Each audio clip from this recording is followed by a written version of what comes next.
मेरे शौहर ने अपने दोस्त से कर्जा लिया था। वो वापस लेने आया तो शौहर ने मेरी ऑफर करवा दी। वो मान गया। फिर मेरे साथ। मेरा नाम सादिया है और मेरा ताल्लुक साहिवाल से है। मेरी उम्र 28 साल है।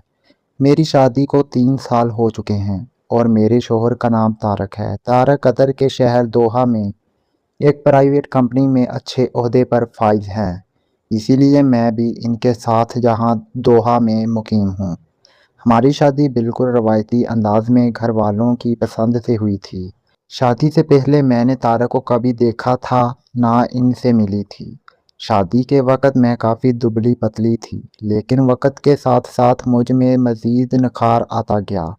मेरी रंगत साफ और मजाज इंतहाई शर्मीला, बाहया और मशरकी है। मैं हमेशा कोशिश करती हूँ कि अपने घर और शोहर की देखभाल बेहतरीन तरीके से करूँ।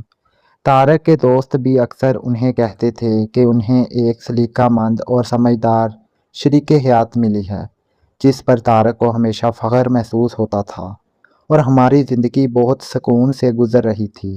एक रात शाम का खाना खाने के बाद हम दोनों आराम करने की तैयारी कर रहे थे कि अचानक मेरे फ़ोन की घंटी बजी। मेरे मैके से कॉल थी, इसलिए मैं फ़ौरन फ़ोन उठाकर बात करते हुए कमरे से बाहर निकल गई।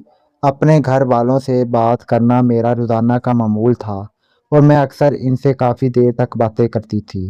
दूसरी तरफ तारक ने बोरियत से बचने के लिए अपना मोबाइल फ़ोन ऑन कर लिया और इस पर वक्त गुजारने लगे। काफ़ी देर बाद जब मैंने अपनी बात ख़त्म की और फ़ोन बंद किया तो तारक मुस्कुराते हुए मेरे पास आए और बोले, सादिया, तुम्हारे लिए एक बेहतरीन चीज़ लाया हूँ।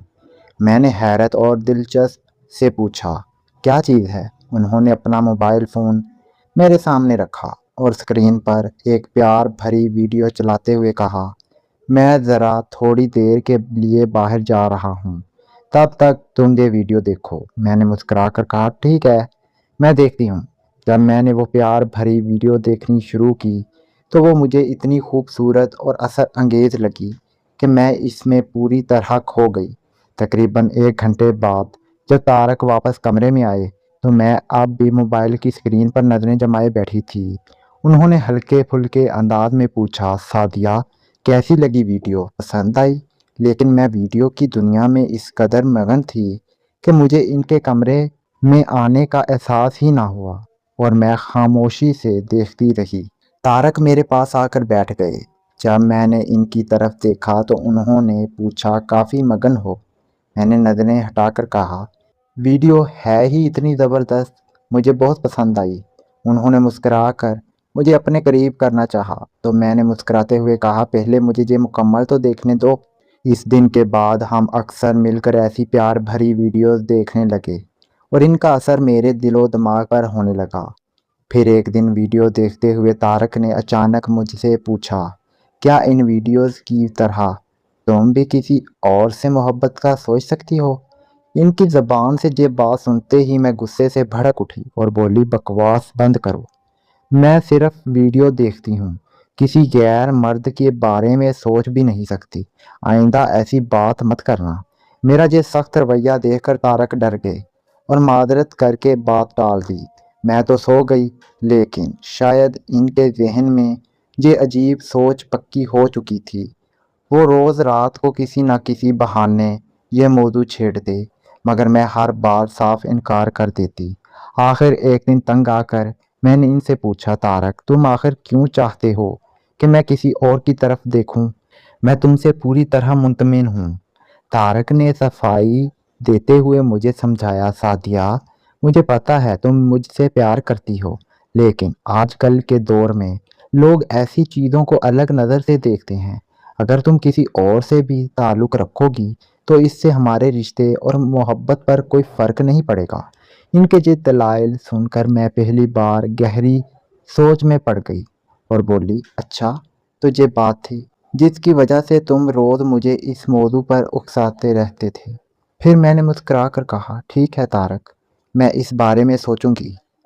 ये कहकर मैं सुकून से सो गई। कुछ दिनों बाद तारक के पास इनके पुराने दोस्त कामरान का फ़ोन आया, जो किसी काम से दोहा आ रहा था और 4-5 दिनों के लिए किसी अच्छे होटल में कमरा बुक करवाना चाहता था। तारक ने इसे होटल जाने से मना कर दिया और सीधा अपने घर ठहरने की दावत दे दी। फ़ोन बंद करने के बाद तारक ने मुझे बताया कि इनका एक पक्का दोस्त चंद दिनों के लिए हमारे यहाँ क़याम करेगा। मैंने खुश दिली से कहा, ये तो बहुत अच्छी बात है। मैं मेहमान के लिए कमरा और खाने का बेहतरीन बंदोबस्त कर देती हूँ। 2 दिन बाद कामरान हमारे घर पहुँच गया। तारक ने इसका गर्मजोशी से इस्तकबाल किया और मुझसे तारुफ करवाया। मैंने भी अपने रवायती सलीके और एहतराम के साथ इनका खैर मुकद्दम किया। शाम को हम सब ने एक साथ मिलकर खाना खाया। गुफ्तगू के दौरान मैंने महसूस किया कि कामरान बहुत बाइखलाक शख्स है और मैं भी एक सलीकामंद मेज़बान की हैसियत से इसकी देखभाल में कोई कसर नहीं छोड़ रही थी। तारक मुझे और कामरान को देख रहे थे। मुझे अचानक एहसास हुआ, कहीं कामरान को तारक ने खुद फ़ोन करके तो नहीं बुलवाया, क्योंकि वो हर रात मुझसे किसी और से दोस्ती की ज़िद कर रहे थे। फिर मैंने दिल ही दिल में सोचा, कामरान को मेरे लिए ही तारक ने बुलवाया है। मैंने अपने शोहर को इशारा किया और कमरे में आने का बोला। तारक कमरे में आ गया और मुझसे नज़रें चुरा रहा था। मैंने कहा, तारक, ये क्या ड्रामा है? ये रोज़ रोज़ मुझसे नहीं होगा। तारक बोला, बस एक बार ही मेरी बात मान कर मेरे दोस्त का काम कर दो, फिर मैं कभी नहीं कहूँगा। मैंने इस रात अपने शोहर की बात मान ली और आज तक मैं इसी तरह बात मान रही हूँ, क्योंकि मेरा शोहर अब मुझे अपनी कमाई का ज़रिया बना रहा था। इसने कामरान से काफ़ी मोटी रकम ली थी, जिसकी कीमत मुझे अदा करनी पड़ी। लेकिन अब मुझे तारक से नफ़रत होने लगी है और कामरान ने तारक को नशे पर लगा दिया है। मैंने अपनी ज़िंदगी में कामरान के साथ वैसे ही ताल्लुक़ निभा रही हूँ, क्योंकि अब मुझे कामरान अच्छा लगने लगा था। तारक सारा सारा दिन नशे में सोया रहता था। इसे अब मेरी कोई परवाह नहीं थी। मैंने फिर तारक से तलाक लेकर कामरान से निकाह कर लिया है।